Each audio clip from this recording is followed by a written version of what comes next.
আমাদের লক্ষ্য হচ্ছে, আমাদের কমিটমেন্ট হচ্ছে, জাতির প্রতি প্রতিশ্রুতি হচ্ছে একটা free, fair and credible election জাতিকে উপহার দেওয়া, যেটা একদিন জাতি বঞ্চিত হয়েছে।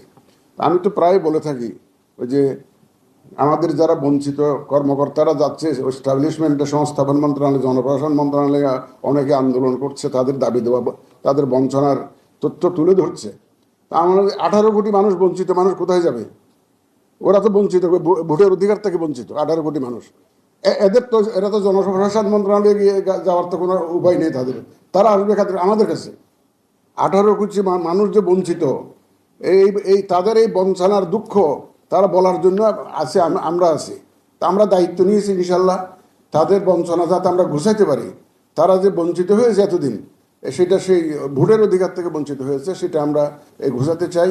তাদের এই বঞ্চনার যে কষ্ট, সেটা আমরা দূর করতে চাই, এবং আমরা আমাদের কমিটমেন্টে অটল আছি।